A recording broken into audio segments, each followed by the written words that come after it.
Hey, what's up guys? Welcome back to the channel. We are Make a Wood Sign, and we teach you guys how to make wooden signs, all freehand carved, but also how to sell them. And that's what we're focusing on today. Today we're going to go over 5 top selling niche markets for you guys to go after to get your signs in front of people and to get them sold and start making some money. So let's get started.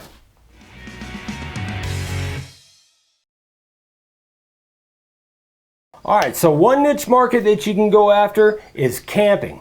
RVs, motorhomes, there's a ton sold every year, almost 500,000 every single year for the past several years. The RV lifestyle is people that look for ways to make their campsite more unique to them. One really good way to do it, even though this takes a little bit more tools and effort and everything, is to carve on site at RV parks and campsites. Now, one thing is you'll have to get permission. There's a few more steps involved, but if you can get in one and you're carving on site, man, you sell like nobody's business. Another way you can do it, which I do myself, I have a display in our local RV store in Manteca, California. And I sell them wholesale, they sell at retail, and we move a lot of signs that way. Something else to think about too is that you can customize them or you can make stock signs. I have one that says, "Good friends, cold beer and campfire," with a little trailer and a little campfire. Super simple to make, but you make good money on them. I sell those for about 40 bucks a piece. And then also, you can go on to Facebook pages that have to do with RV and motorhome lifestyle. Again, you're gonna have to get permission. You know, if they don't allow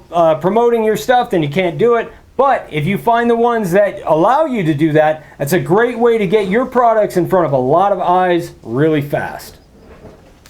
Here's another idea that works really well, and we've done it before, is actually go to businesses that you do business with. Maybe a local restaurant that you eat at on a regular basis. Take one of your signs in, maybe offer to make them a sign, use it as kind of advertising, make it for them for free or for barter on meals. That way you get meals, they get a big sign, and then they can actually spread the word for you, and you can get a lot of business that way. The cool thing about what you do and local businesses by their very nature want to stand out from the crowd. They want something that makes them unique.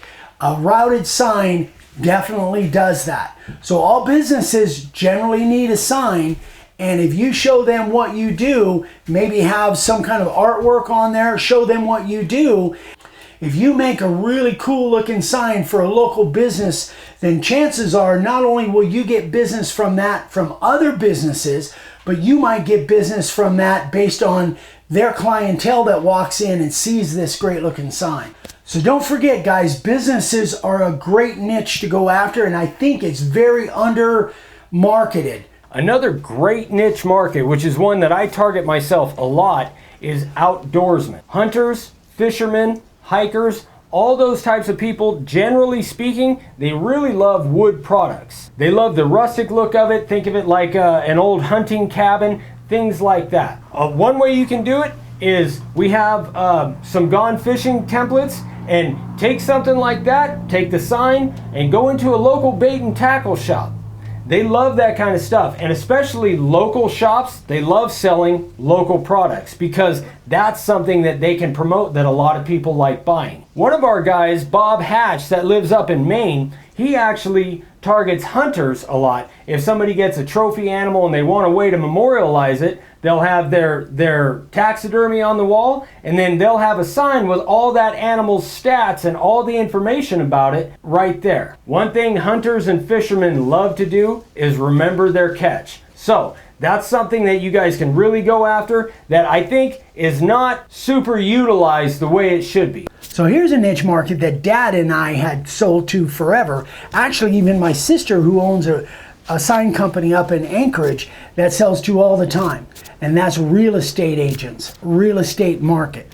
So you go into a local real estate real estate office, there's agents and brokers in there, and they're always looking for a unique gift to give to their customers. A new homeowner absolutely loves to get their name carved in a piece of wood, and you can be the source for them that they can buy from you and give to their clients. Another great way to do that is be able to put images on there that might be local to you based on the surroundings. If you're in a mountainous area, you could put all kinds of different images on there. One of our guys, Nick Edstrom, sells great cabin signs. He's in a mountainous tourist area and he sells cabin signs, and these aren't all like little $30, $40 signs. He sells big signs and does really well at that. So that's something to think about too. If you can get the local real estate market actually marketing for you, that's a great way. And on the back end of that, whoever receives that sign as a gift from their real estate agent, chances are they're going to become a customer as well for people that they know, or as for gifts or whatever. So bottom line, get your signs in front of as many people as you can, and a real estate market is a great way to go about that. Another great category is weddings and anniversaries. So here's my number one advice. Never, never, never go to a wedding or an anniversary without giving them a sign as a gift. What that will lead to is not only from the people that receive the sign, the fact that they're blown away, they're excited about having their name actually carved in wood, so you could get more business that way, but even more so, the fact that anybody that sees that sign at the wedding, and that could turn into more business down the way. Personally, I just gave away a wedding sign that was going to a friend of mine, and it was a big wedding party, and it was the hit of the wedding reception. That actually led to over $200 worth of business for me just within a short period of time. Not only that, think about gift shops and bridal shops, that kind of thing. You could actually take a display or a sample of a wooden sign in to those places and see what happens from there. Now this isn't 100% thing that everybody is going to jump on board. You might get some people that aren't. But the more people that you can get your work in front of, the better your chances are. Also, don't forget flower shops. That's a great way. Walk in and show them what you do. Another great way is Facebook groups, and Etsy is another great way to sell online. So bottom line, guys, get your product if and when at all possible in face-to-face. When at all possible, get that product in their hand and it will sell itself. So something to keep in mind, guys, this is not theory. Dad's been selling signs for 50 years with Grandpa. I've been selling signs for several years on my own. We know this works. We've sold signs to all of these niche markets. And also, don't forget, everything you need to make those signs, just click this little card right here. It'll take you right to the website. So there it is, guys. We hope you enjoyed this. We hope this helps. As always, leave a comment. Let us know what you think. If you have experience selling to these niche markets, or if you haven't and you think it's a good idea, just give us your thoughts, guys. As always, you can email me, Ryan@makeawoodsign.com, or Dad, Eric@makeawoodsign.com, with any questions you have. We'd love to help. Please hit that like, subscribe button and your little bell icon. Ding. And we'll see you guys on the next one. Bye.